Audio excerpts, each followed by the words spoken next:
कक्षा 9वीं वार्षिक परीक्षा सत्र 2024-25 विषय विज्ञान साइंस का ये क्वेश्चन पेपर आ गया है। जैसा कि आपको पता है 17 फरवरी को आपके विज्ञान विषय का पेपर होना है, तो बहुत बच्चों का डिमांड था कि सर विज्ञान साइंस का क्वेश्चन पेपर लेके आइए। तो यहां पे आपके सामने विज्ञान विषय का क्वेश्चन पेपर आ गया है। तो यहां पे क्वेश्चन नंबर 1 से क्वेश्चन नंबर 23 तक का अथवा सहित का संपूर्ण आंसर देने वाला हूं, तो इस वीडियो को लास्ट तक देखिए और चैनल पे नए चैनल को सब्सक्राइब कर बेल आइकन प्रेस कर लीजिए, इससे आने वाले वीडियो का नोटिफिकेशन अब तक पहुंचता रहे। और हां, इस वीडियो को अपने दोस्तों के साथ अधिक से अधिक शेयर कीजिएगा।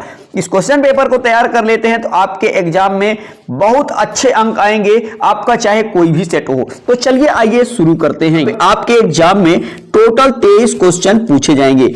आपका जो पूर्णांक रहेगा वो 75 मार्क्स का रहेगा। पेपर जो रहेगा 8 पेजों में रहेगा और यहां पे आप निर्देश पढ़ सकते हैं। और ये जो पेपर है हिंदी और इंग्लिश दोनों वर्जन पे दिया गया है। तो चलिए आइए, यहां पे आप देख सकते हैं। इसके बाद ये रहा आपका क्वेश्चन नंबर पहला, जिसमें आपसे पूछा गया है सही विकल्प चुनकर लिखिए। पहला क्वेश्चन है तापमान का एसआई मात्रक है, तो आपको बताना ताप का एसआई मात्रक केल्विन होता है। इसके बाद दूसरा है मैग्नीशियम हाइड्रोक्साइड का सूत्र, तो आपको बताना है MgOH2। ये सा नंबर इसका राइट आंसर होगा। इसके बाद देखिए तीसरा नंबर लाइसोसोम उत्पन्न होते हैं, तो यहां पे आपको बताना है ग्लाजी उपकरण से। इसके बाद बढ़ते हैं आगे, तो यहां पे आप देखेंगे इसी का चौथा नंबर चाल का मात्रक है, तो यहां पे ms के पावर -1 यहां पे। इसके बाद चौथा है चंद्रमा की सतह पर गुरुत्वीय बल पृथ्वी की सतह पर गुरुत्वीय बल की अपेक्षा 1/6 गुना होता है। यहां पे आपको ये भर देना है। इसके बाद बढ़ते हैं आगे, तो यहां पे देखिए इसी का छठवां नंबर चमगादड़ निम्न तरंगे उत्पन्न करता है, तो पराशब्द। ये 2 नंबर इसका राइट आंसर होगा। इस तरह से ये आपके क्वेश्चन नंबर पहले का आंसर कंप्लीट होता है। इसके बाद आगे देख लीजिए इंग्लिश मीडियम के जो भी स्टूडेंट हो यहां पे। इसके बाद बढ़ते हैं आगे, तो ये रहा आपका क्वेश्चन नंबर पहले का आंसर, आप नोट कर लीजिए। पहले में ताप का एसआई मात्रक मैंने क्या बताया था, केल्विन, यहां पे अच्छी तरह से देख लीजिए। इसके बाद ये रहा क्वेश्चन नंबर 2 मैग्नीशियम हाइड्रोक्साइड का सूत्र, तो MgOH2। इसके बाद बढ़ते आगे, ये रहा क्वेश्चन नंबर 3 का आंसर और ये है क्वेश्चन नंबर 4 का आंसर। ये रहा क्वेश्चन नंबर 5 का आंसर और ये है क्वेश्चन नंबर 6 का आंसर। ठीक है, इसके बाद बढ़ते आगे, तो ये रहा आपका क्वेश्चन नंबर 2, जिसमें आपसे पूछा गया रिक्त स्थानों की पूर्ति कीजिए।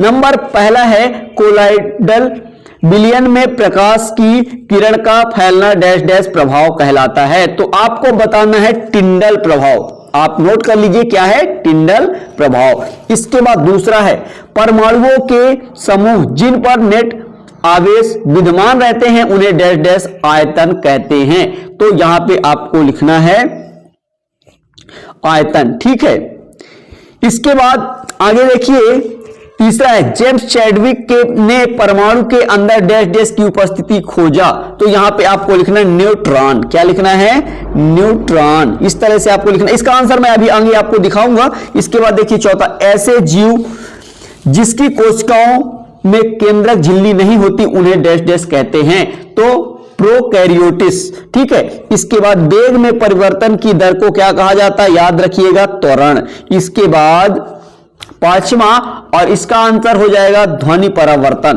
क्या लिखेंगे, ध्वनि परावर्तन। इसके बाद यहां पे देखिए क्वेश्चन नंबर आपका है तीसरा, जिसमें आपसे पूछा गया है सत्य असत्य लिखिए। नंबर पहला नंबर जो आपका हो जाएगा वो बिल्कुल सत्य है। दूसरा देखिए, दूसरा नंबर भी आपका सत्य है। इसके बाद तीसरा नंबर आपका सत्य है। चौथा यहां पे आपका असत्य है और 5वां नंबर जो है वो आपका सत्य है। इसके बाद छठवां भी आपका असत्य है। इस तरह से ये आपका कंप्लीट होता है। इसके बाद बढ़ते हैं आगे, तो इंग्लिश मीडियम की जो भी स्टूडेंट हो यहां पे देखेंगे और यहां पे देखिए रिक्त स्थान का ये पूरा आंसर, यहां पे आप याद रखिएगा टिंडल प्रभाव लिखा गया है। ठीक है, टिंडल लिखा हुआ है। इसके बाद यहां पे देखिएगा चौथा, इसी का दूसरा नंबर आयन आपको भरना है। यहां पे देखिए अगला तीसरा नंबर जे थॉमसन न्यूट्रॉन की उपस्थिति को खोजा। इसके बाद अगला देखिए यहां पे इस तरह से प्रोकैरियोटस लिख देना है। इसके बाद इसी का पांचवा नंबर, वेग में परिवर्तन की दर को त्वरण कहते हैं। इसके बाद इसी का आगे आप देखिएगा, इसी का छठवां नंबर, तो यहां पे ध्वनि परावर्तन भर देना है। इस तरह से ये आपके क्वेश्चन नंबर 2 का आंसर कंप्लीट होता है। इसके बाद यहां पे देखिए क्वेश्चन नंबर 3, जिसमें आपसे पूछा गया था सत्य असत्य। तो पहला नंबर आपका सत्य, फिर इसके बाद दूसरा भी सत्य है, यहां पे आप देख सकते हैं। इसके बाद तीसरा भी सत्य है, चौथा नंबर आपका असत्य है, और पांचवा आपका जो है वो सत्य है, और छठवां भी आपको सत्य भरना। तो उसमें शायद गलत बता दिया गया था, तो इसको आप सत्य कर लीजिएगा, ठीक है। इस तरह से ये आपका कंप्लीट होता है। इसके बाद बढ़ते हैं आगे, तो ये आता है आपका क्वेश्चन नंबर 4, जिसमें आपसे पूछा गया है सही जोड़ी बनाइए। तो यहां पे जो पहला नंबर है, द्रव का गैस में परिवर्तन, तो वाष्पीकरण, ठीक है। इसके बाद डाल्टन।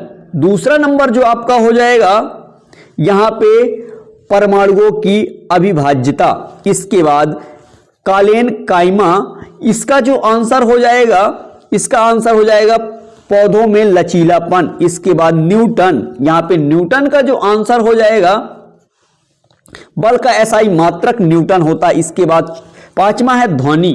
ध्वनि अभी आपको मैंने बताया था, ये क्या है, यांत्रिक तरंग है, ठीक है। इसके बाद का हो जाएगा मध्य क्षेत्रीय भोजी, ये इसका आंसर होगा, ये थोड़ा सा आप देख लीजिएगा। इसके बाद बढ़ते हैं आगे, तो यहां पे आप क्वेश्चन नंबर 5 देख लीजिए। ये रहा क्वेश्चन नंबर 5। एक शब्द या एक वाक्य में उत्तर लिखिए। नंबर पहला है वाष्पीकरण को प्रभावित करने वाला कोई एक कारक लिखिए। तो यहां पे आपको लिखना है तापमान। क्या लिखना है? तापमान। इसका आंसर मैं आगे आपको दिखाऊंगा। इसके बाद वायु गैस में गैस का विलयन है, इसके 2 मुख्य घटकों के नाम लिखिए। तो आपको लिख देना है नाइट्रोजन यानी N2 और ऑक्सीजन यानी O2 आपको लिख देना है। कॉपर तांबा का क्या प्रतीक है? तो आपको लिखना है Cu। इसके बाद संवेग का सूत्र होता है P बराबर mv। द्रव्यमान और वेग के गुणनफल को संवेग कहते हैं। एक जूल कार्य को परिभाषित कीजिए। मिश्रित फसल से आप क्या समझते हैं? चलिए आइए मैं आपको क्वेश्चन 4 और 5 दोनों का आंसर आपको दिखा देता हूं। यहां पे ये रहा क्वेश्चन नंबर 4 का आंसर, जिसमें आपसे जोड़ी पूछा गया था। ये आप इसका देख लीजिए, सामने सामने इसके लिखा गया है, तो इनका जोड़ी भी आप नोट कर लीजिए। तीसरे का रहा ये। इसके बाद न्यूटन जो था बल का एसआई मात्रक है। इसके बाद ध्वनि यांत्रिक तरंग है, और रोहू जो है मध्य क्षेत्रीय भोजी है, ठीक है। इस तरह से ये आपके क्वेश्चन 4 का आंसर कंप्लीट होता है। ये रहा आपके क्वेश्चन नंबर 5 का आंसर, वाष्पीकरण को प्रभावित करने वाला कोई एक कारक। तो यहां पे तापमान, ये आंसर आपके सामने लिखा हुआ है। इसके बाद बढ़ते आएंगे, तो यहां पे देखिए ये रहा क्वेश्चन नंबर 2 का आंसर। यहां पे आपको भरना था नाइट्रोजन और ऑक्सीजन। इसके बाद कॉपर का प्रतीक क्या है? जो Cu होगा, ठीक है। इसके बाद संवेग का जो सूत्र होता है P बराबर mv। द्रव्यमान और वेग के गुणनफल को संवेग कहा जाता है। इसके बाद आपसे 5वें नंबर में पूछा था एक जूल कार्य को परिभाषित कीजिए। तो यहां पे लिखा है यदि 1 न्यूटन बल द्वारा किसी वस्तु को उसकी बल की दिशा में 1 मीटर विस्थापित किया जाए तो किया गया कार्य 1 जूल होगा। इस तरह से इसका भी आंसर कंप्लीट होता है। इसके बाद बढ़ते हैं आगे, तो यहां पे आपसे इसी का 6वां नंबर आप देख लीजिए। 5वें का आंसर मैंने बता दिया। 6वें नंबर में पूछा गया था आपसे मिश्रित फसल से आप क्या समझते हैं? इसका आंसर देख लीजिए। एक ही खेत में 2 या अधिक फसलों को एक साथ उगाने की विधि को मिश्रित फसल कहते हैं। इस तरह से ये आपके क्वेश्चन नंबर 5 तक का आंसर कंप्लीट होता है। इसके बाद बढ़ते हैं आगे। ये रहा आपका क्वेश्चन नंबर 6वां, जिसमें आपसे पूछा गया भौतिक एवं रासायनिक परिवर्तन में भेद लिखिए उदाहरण सहित। इसका अथवा देख सकते हैं, निलंबन के कोई 2 गुण धर्म लिखिए।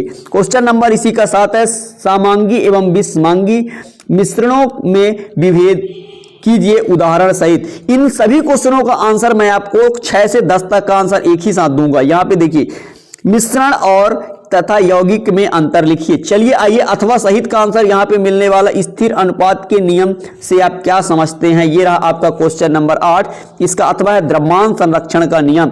इन सभी क्वेश्चनों को अच्छे से तैयार कीजिए। यहां पे निम्नलिखित सूत्रों द्वारा यौगिकों के नाम लिखिए। यहां पे इनका नाम लिखना है। इसके बाद ये रहा इसी का अथवा अणु और परमाणु में कोई 2 अंतर लिखिए। यहां पे क्वेश्चन नंबर आपका 10 है, रक्त के 2 कार्य लिखिए। इसका अथवा देख सकते हैं रंध्र के 2 कार्य। चलिए आइए मैं आपको अब क्वेश्चन नंबर 6 से 10 तक का पूरा कंप्लीट आंसर दिखा देता हूं। तो यहां पे देखिए ये रहा क्वेश्चन नंबर 6 का आंसर, भौतिक एवं रासायनिक परिवर्तन में विभेद। ये रहा आपका भौतिक परिवर्तन और इसका उदाहरण। और इसके बाद यहां पे देखेंगे ये रहा रासायनिक परिवर्तन और यहां पे इसके उदाहरण और भेद सब दिए गए हैं। ये रहा क्वेश्चन नंबर 6 का आंसर इसका। ये रहा क्वेश्चन नंबर 7, समांगी एवं विषमांगी मिश्रणों को लिखना है अंतर। यहां पे समांगी मिश्रण ये दिया गया है, इसके बाद ये है विषमांगी मिश्रण, ठीक है। इसके बाद बढ़ते हैं आगे, तो ये रहा क्वेश्चन नंबर 8, स्थिर अनुपात के नियम। स्थिर अनुपात का नियम यहां पे आप नोट कर लीजिए। इसके बाद बढ़ते हैं आगे, तो ये रहा आपका क्वेश्चन नंबर 9, निम्नलिखित सूत्रों द्वारा यौगिकों के नाम लिखिए। ये रहा सूत्र और इनके यौगिकों के नाम। ये रहा क्वेश्चन नंबर आपका 10, रक्त के 2 कार्य यहां पे लिख सकते हैं। ये रहा रक्त के 2 कार्य। इसके बाद ये रहा आपका इसी का अथवा रंध्र के 2 कार्य, यहां पे इसका भी आप स्क्रीनशॉट कर लीजिए। इसके बाद बढ़ते हैं आगे, तो ये रहा क्वेश्चन नंबर 11। क्वेश्चन नंबर 11, चाल एवं वेग में कोई 2 अंतर लिखिए। इसका अथवा है त्वरण किसे कहते हैं, इसका मात्रक। वेग में परिवर्तन की दर को त्वरण कहते हैं, इसका मात्रक।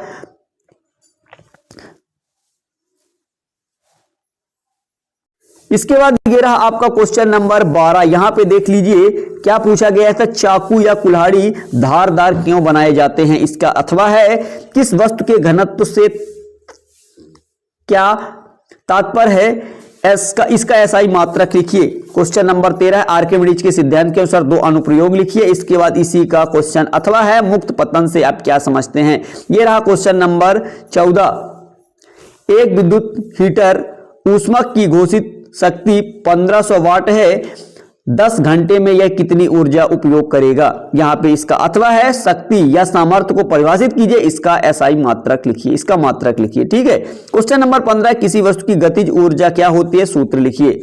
यहां पे लिखा है इसका अथवा 15 केजी द्रव्यमान कि एक वस्तु 4 मीटर सेकंड इनवर्स के एक समान वेग से गतिशील है, वस्तु की गतिज ऊर्जा क्या होगी। चलिए आइए यहाँ पे क्वेश्चन नंबर 11 का क्वेश्चन है, चाल और वेग में अंतर पूछा गया। तो ये रहा चाल और इधर वेग, इस तरह से आपको लिख देना है।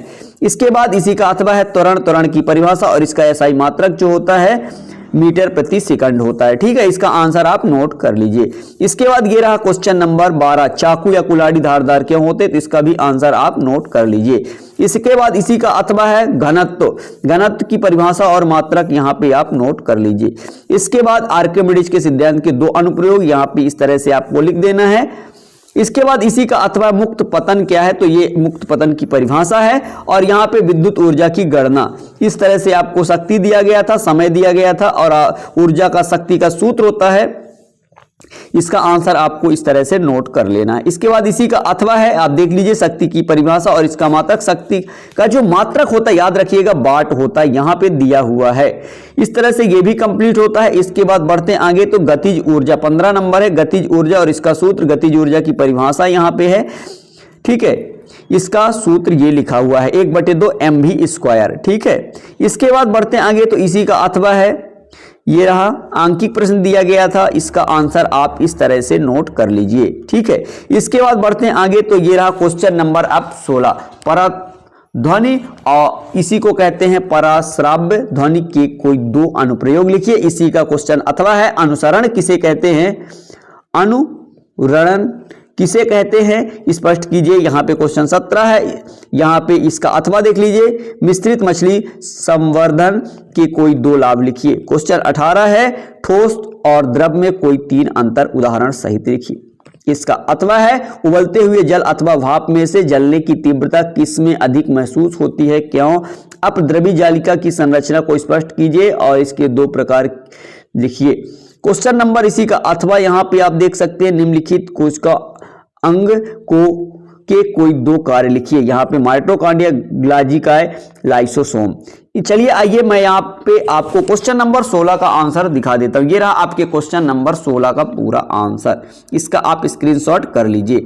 इसके बाद बढ़ते हैं आगे, तो इसी का अथवा अनुरणन क्या है, तो इसका आंसर आप स्क्रीनशॉट कर लीजिए। इसके बाद ये रहा क्वेश्चन नंबर 17, व्यावसायिक मधु उत्पादन के लिए मधुमक्खियों की किस्में। यहाँ पे आप देसी किस्में, इटाइलिन, किस में, यहाँ पे आप इसका अथवा भी देख लीजिए, मिश्रित मछली संवर्धन के 2 लाभ, यहाँ पे आप इसका भी स्क्रीनशॉट कर लीजिए। इसके बाद ठोस द्रव में 3 अंतर, यहाँ पे आप देख सकते हैं ठोस और एक साइड द्रव, और ये रहे इसके अंतर, यहाँ पे इसका भी स्क्रीनशॉट करिए या आप अपनी कॉपी में नोट कर लीजिए। इसके बाद इसी का उदाहरण यहाँ है, ठीक है। इसके बाद अथवा आता है भाप और उबलते पानी में जलने की तीव्रता, यहाँ पे ये है भाप के बारे में। और इसके बाद बढ़ते हैं आगे, तो ये रहा आपके सामने अपद्रवी जालिका। अपद्रवी जालिका की संरचना आप बना सकते हैं, और यहाँ पे ये इसका आंसर दिया गया है, संरचना ये है। और इस तरह से ये भी इसके 2 प्रकार लिख रहे थे, तो यहाँ पे ये आप नोट कर लीजिए, ठीक है। इसके बाद इसी का क्वेश्चन नंबर अथवा देखेंगे, निम्नलिखित कोशिका अंगकों के कार्य। ये माइटोकॉन्ड्रिया दिया हुआ है, ग्लाजिकाए दिया हुआ है, और यहाँ पे आप देखेंगे तो आगे लाइसोसोम दिया हुआ है। ये सभी तीनों का आंसर आपको मिल गया, ठीक है। इसके बाद बढ़ते हैं आगे, तो यहाँ पे आप देखेंगे इसी का क्वेश्चन नंबर 20, बस की छत पर रखे सामान को रस्सी से क्यों बांधा जाता है। यहाँ पे इसका अथवा है गति के द्वितीय नियम की व्याख्या कीजिए, संवेग का SI मात्रक लिखिए। इसके बाद क्वेश्चन नंबर 21 है, समस्थानिक व संभारिक को उदाहरण सहित परिभाषित कीजिए और समस्थानिकों के कोई 2 उपयोग लिखिए। इसी का अथवा रदरफोर्ड के परमाणु मॉडल के परिणाम लिखिए तथा इस मॉडल की एक कमी लिखिए। यहाँ पे क्वेश्चन नंबर 22 है, न्यूरॉन या तंत्रिका कोशिका का सचित्र वर्णन कीजिए। इसका क्वेश्चन नंबर अथवा है उपास्थिर और अस्थिर में अंतर लिखिए। यहाँ पे इसका क्वेश्चन नंबर यहाँ पे आप 23 देख सकते हैं, और इसका अथवा भी। चलिए आइए मैं आपको इसके आगे आंसर दिखा देता हूँ। यहाँ पे देखिए, बस की छत पर रखे सामान को रस्सी से क्यों बांधा जाता है। जब बस अचानक गति करती है या ब्रेक लगाते हैं तो सामान जड़त्व के कारण अपनी स्थिति बनाए रखने की कोशिश करता है। यहाँ पे यदि यहाँ पे इसको आगे पढ़ सकते हैं। इसके बाद बढ़ते हैं आगे, तो देखेंगे इसी का अथवा गति का द्वितीय नियम। यहाँ पे आप देख लीजिए, इसका सूत्र ये रहा। और इसके बाद बढ़ते हैं आगे, तो यहाँ पे देखिए दूसरा क्या दिया था, संवेग का SI मात्रक। तो यहाँ पे संवेग का SI मात्रक जो होता है द्रव्यमान और वेग, इसका जो मात्रक है मीटर प्रति सेकंड। समस्थानिक और संभारिक क्वेश्चन नंबर 21 है, समस्थानिक और संभारिक को उदाहरण सहित समझाना था। तो ये रहा समस्थानिक और इसका उदाहरण यहाँ पे आप देख लीजिए। इसके बाद बढ़ते आगे, तो ये रहा आपका संभारिक और इसका भी उदाहरण है, ठीक है। इसके बाद बढ़ते हैं आगे, तो देखेंगे समस्थानिकों के 2 उपयोग। यहाँ पे इसका भी आप स्क्रीनशॉट कर लीजिए। इसके बाद बढ़ते हैं आगे, तो इसी का अथवा है रदरफोर्ड परमाणु मॉडल के परिणाम और एक कमियां लिखियां हैं, ठीक है। ये रदरफोर्ड के निष्कर्ष यहाँ पे आप नोट कर लीजिए। इसके बाद इसकी एक कमी आप इस तरह से आप लिख सकते हैं। इसके बाद आगे न्यूरॉन का सचित्र वर्णन, ये है न्यूरॉन के बारे में। यहाँ पे इसका भी आप स्क्रीनशॉट कर लीजिए, चित्र आप स्वयं बना सकते हैं, आप देख लीजिएगा। इसके बाद ये रहा इसका अथवा उपास्थिर और अस्थिर में अंतर। यहाँ पे इसका अंतर आपको कुछ इस तरह से लिखना है, ठीक है। इस तरह से ये आपका कंप्लीट होता है। इसके बाद आगे बढ़ते हैं, इसी का B नंबर। इसी तरह दूसरे तरह से ऐसा आप लिख सकते हैं, ठीक है। इसी का है ये जो मैंने अंतर दिखाया था, इसको लिखिए या फिर यहाँ पे आप इसको भी आप लिख सकते हैं। इसका भी स्क्रीनशॉट करिए या वीडियो को आप रोक कर लिख सकते हैं, इस तरह से बनाकर, ठीक है। इस तरह से ये आपका कंप्लीट होता है। आशा करता हूं यहां तक आपको समझ में आया होगा। आपका आखिरी क्वेश्चन है क्वेश्चन नंबर 23, औसत चाल की गणना। यहाँ पे ये आप आंकिक प्रश्न दिया गया था, तो यहाँ पे इसका स्क्रीनशॉट कर लीजिए। इस तरह से आपको लिखना है। इसके बाद पढ़ते हैं आगे, तो इसी का अथवा क्वेश्चन यहाँ पे है, एक समान गति को उदाहरण सहित समझाना था। तो ये रहा इसका आंसर, और इसका दूसरा नंबर का आंसर ये है, और इसके तीसरे का भी आंसर यहाँ, दूसरे का ही आंसर यहाँ पे है। इस तरह से ये भी आपका कंप्लीट